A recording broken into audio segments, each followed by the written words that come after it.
Tan tan tan tanan tan tan tan tan tan tanan tan tan.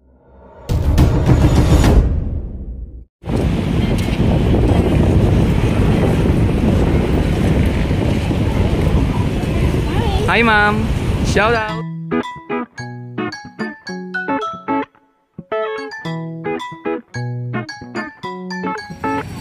So ito yung mga superhero. Andyan si Deadpool at si Spider-Man. Oh.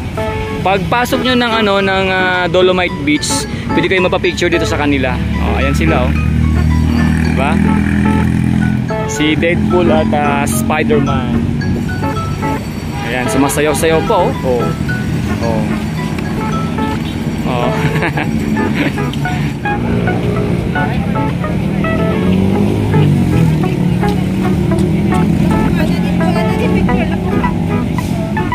Dito sa may loob mismo ng Manila Baywalk Dolomite Beach habang inaantay yung napakagandang sunset ngayon. Ang daming tao mga kababayan. Ayan o, tingnan nyo po. Nasa mismong harap pa lang tayo ng entrance at mamaya pupunta rin tayo sa may mismong dalampasigan. Pati sa may sa may seawall oh. Ang daming nag-aabang na sa napakagandang sunset view. At syempre dito talagang tanaw na tanaw natin dyan kung gaano ka ganda no, dito sa ating Dolomite Beach mga kababayan. Ayan no. Daming tao.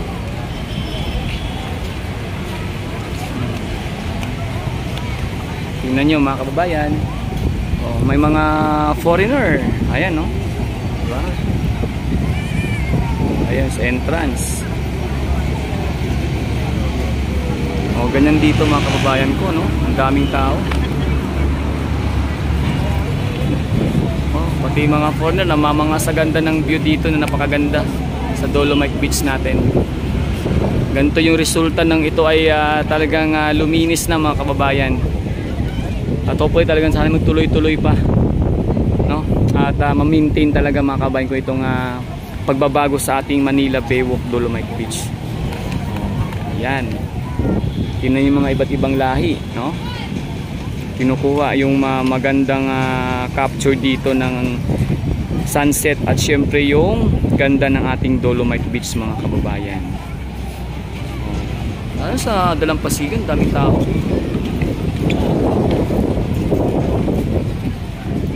So atin na lang sigurong abangan mamaya yung malagintong kulay ng kalangitan sa paglubog po ng ating haring araw. Oh? Kasi ayun, matatakpan siya ng malaking kaulapan. Pero ganun pa man, ayan na yung ating mga kababayan na nag-i-enjoy sa kanilang pamamasyal dito sa Dolomite Beach.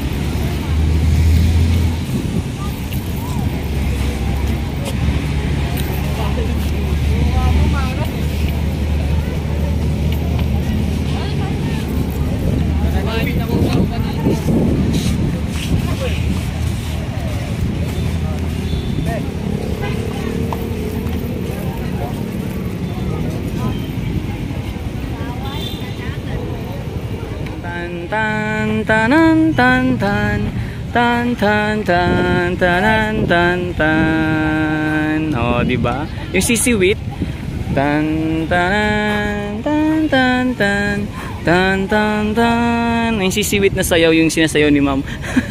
Ang cute daw pa sila naka-red. Oh.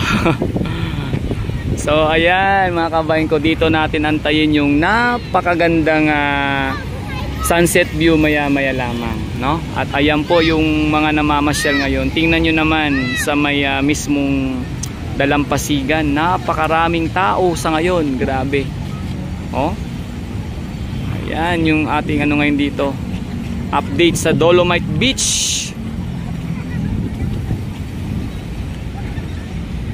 Ayun po.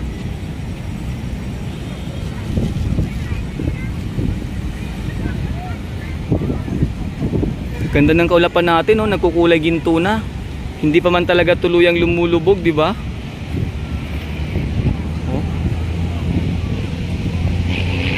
At syempre, talagang nakakatuwa kasi balik alindog po muli ating Dolomite Beach mga kababayan. Although na meron tayong nakita na mangyaring na basura at yung pagdagsa ng mga water lily at water hyacinth, pero ganun pa man, ang ganda po talaga ng resulta, no, ng paglinis ng Manila Bay. At syempre ito nga po ngayong Dolomite Beach na talaga namang ang bawat pumapasyal dito, pag pumasok at pag uwi, tiyak na talagang dala-dala ang naging ano dito, naging memories nila ng kanilang mga pamilya, barkada at yung may mga magkasintahan, di ba?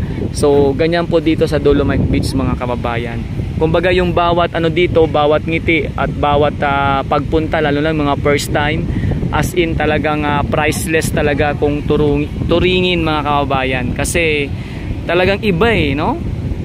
Makikita mo rito yung mga kabataan, no? Yung mga, lalo na yung mga edad 5 hanggang 9 years old. Grabe, no? Takbuhan doon, takbuhan dito. At syempre talagang damang-dama natin, no? Yung kanilang sigla at tuwa na meron silang napupuntahan na gantong napakagandang pasyalan kasama ng kanilang mga parents or mga mahal sa buhay, di ba? So kung kaya naman talagang napakalaking ano po, napakalaking bagay na makita na malinis at maganda itong ating Manila Bay, at higit sa lahat makita yung ating mga kababayan na nag-i-enjoy sa kanilang pamamasyal dito, lalong-lalo na yung mga bata, no, yung kabataan. So ayan, sa ngayon unang araw ng October at ngayon pa ay linggo sa ating bansang Pilipinas, makikita natin na talagang ang dami pong nagpunta rito kasama ng kanilang mga pamilya na masyal para masilayan ang ganda ng ating Manila Baywalk Dolomite Beach, no? Ayan, maraming salamat po sa inyong palaging pantangkilik mga kababayan, no? Maraming salamat po sa inyong lahat dyan, lalo na sa ating mga kababayang bayaning OFW, Philippine migrants all over the world. Ingat po kayo palagi sa mga kayo dako naroroon at sa dito po sa ating bansang Pilipinas, Luzon, Visayas at Mindanao. Ayan, mapagpalang araw po sa ating lahat.